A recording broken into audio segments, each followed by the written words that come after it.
Aujourd'hui, on va travailler sur l'audio, on va voir comment on fait un bon son avec une caméra, comment on fait un son direct.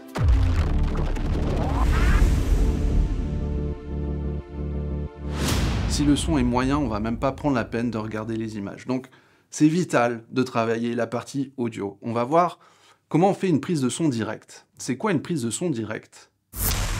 La prise de son directe, c'est la prise de son faite depuis la caméra. On utilise les entrées audio d'une caméra pour enregistrer notre son.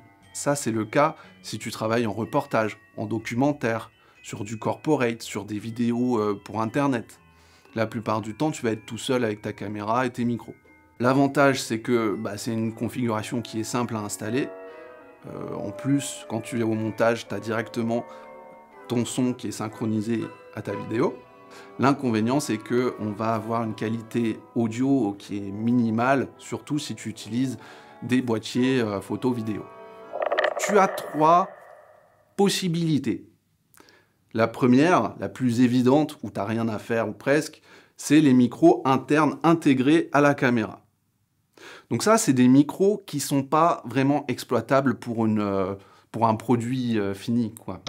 Là, tout de suite, tu entends le son de ma voix quand je parle depuis les micros du Alpha 7S3, alors que d'habitude, là, je switch, bouh, et là, tu entends la bonne prise de son de ma vidéo qui est faite avec un micro Schweppes, branché sur une MixPre 6. Pour utiliser les micros internes d'une caméra qui a un bloc son comme ça, on va se mettre sur int, comme micro interne en fait. C'est pas des micros qui sont très intéressants, mais c'est utile si tu fais de la prise de son externe pour avoir un son de référence en fait. Parce que je te dis, hein, quand t'as pas de prise de son du tout sur une caméra et que tu dois synchroniser et que t'as même pas de clap, j'ai fait, c'est douloureux comme expérience. c'est très dur. Ensuite, pour faire de la prise de son en son direct, un peu plus poussé, on peut utiliser l'entrée mini jack. L'entrée mini jack, c'est surtout une entrée que tu trouves sur les boîtiers photo-vidéo. Même mon module son en a un. Voilà, c'est ce petit port-là, mini jack. La plupart du temps, tu as juste à brancher ton micro et ta caméra détecte le micro. C'est souvent des micros qui fonctionnent à pile ou à batterie interne. Là, je vais t'installer sur mon A7S3 ce petit micro Rode qui fonctionne donc avec une pile 9 volts. Je te montre la pile 9 volts, je ne mens pas. Si tu mets pas de pile, ça va pas marcher. Là, je suis sur off, je tourne sur on. Voilà. Et quand je vais le brancher, on va avoir le son de ce truc-là.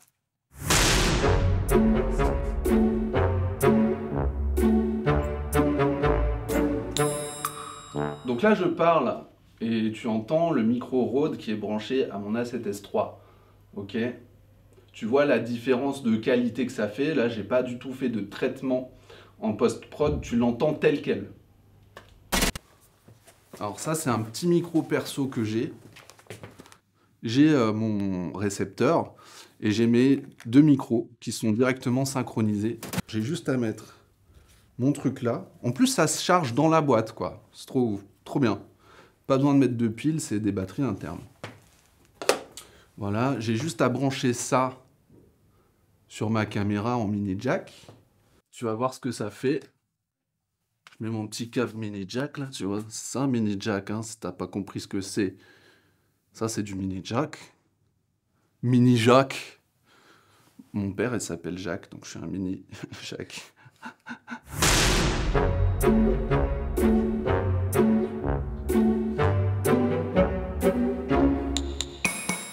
Donc là, tu entends le son de mon Holyland Lark M1. Il y a du traitement, il y a de la réduction de bruit, c'est un peu fort, c'est un peu sensible. C'est des réglages que je peux aussi adapter dans ma caméra. Mais je le trouve très bien. Franchement, il m'a sauvé la vie une paire de fois. En version plus discrète et beaucoup plus professionnelle, on a bien sûr le très connu Sennheiser G4. Ici, j'ai mon transmetteur sur lequel c'est écrit Mic Line. C'est là où je branche mon petit micro et que je vais venir accrocher sur moi. Et de l'autre côté, j'ai mon récepteur où c'est écrit AF out. Là, c'est ce que je vais brancher sur ma caméra.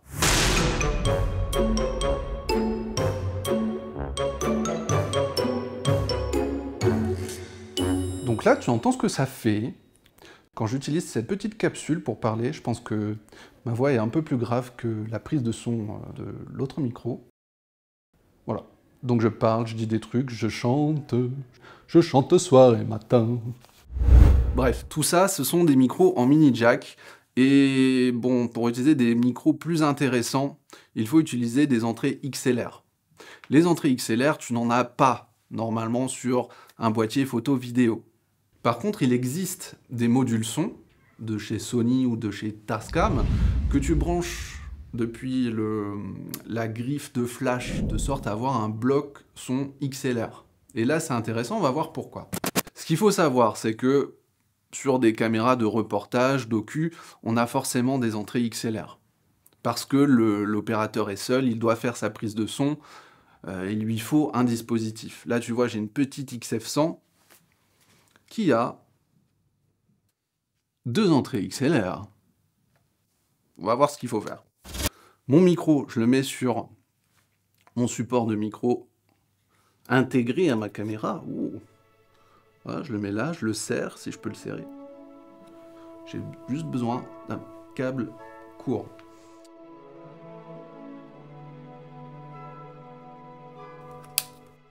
Donc déjà, je me positionne sur le channel que j'ai utilisé. Moi, j'ai utilisé Channel 1. Je vais regarder Channel 1. Ça va être cette partie-là. Est-ce qu'on utilise des micros internes? Non. On utilise un micro externe. Donc, je me mets sur EXT. Ensuite, ici, mic, line et mic 48 volts. Qu'est-ce qu'on choisit? Comme c'est un micro qui ne fonctionne pas à pile, je dois dire à ma caméra, partage l'alimentation à mon micro. C'est ce qu'on appelle l'alimentation fantôme, 48 volts. Donc ici, je vais lui dire, mets-moi du mic plus 48 volts, de sorte à alimenter le micro. Si j'utilise un micro K6 avec une pile à l'intérieur, j'ai pas besoin d'envoyer une alimentation 48 volts. Il est déjà alimenté par la pile. À ce moment-là, je me mettrai sur mic. Et line, c'est pour brancher une mixette, mais c'est pas du tout l'objet de cette vidéo. Donc là, tu vois, je parle sur le côté, normalement ça marche pas trop. Là, je parle sur le devant et tu dois m'entendre à peu près bien, normalement. C'est important de vérifier que le niveau audio que j'ai sélectionné de Channel 1 module déjà, que ça module et que ça module entre -12 et -20 dB.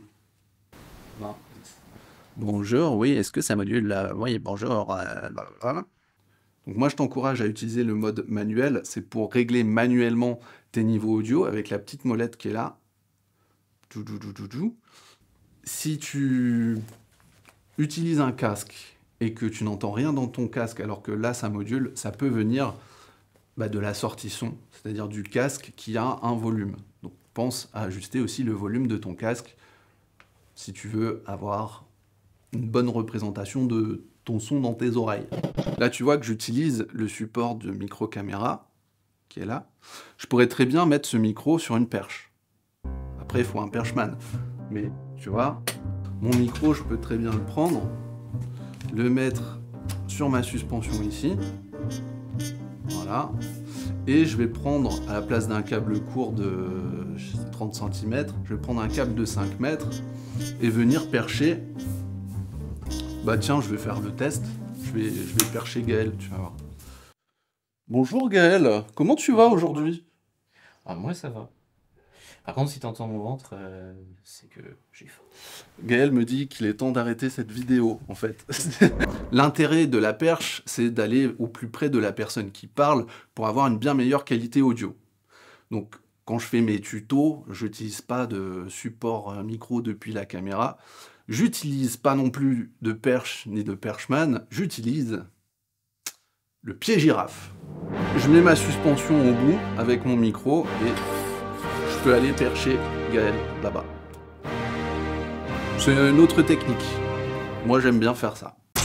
Tu l'as compris, le son direct, ça dépend avant tout de tes moyens techniques et humains. Est-ce que tu as un ingé son? Est-ce que tu es seul? Si tu es seul, bah oui, à ce moment-là, c'est mieux de faire de la prise de son directe. Après, ça dépend de ta caméra. Si tu as un appareil photo, vidéo, soit tu vas utiliser des micros mini jack, soit tu vas rajouter un module son, soit... Ben non, soit c'est tout.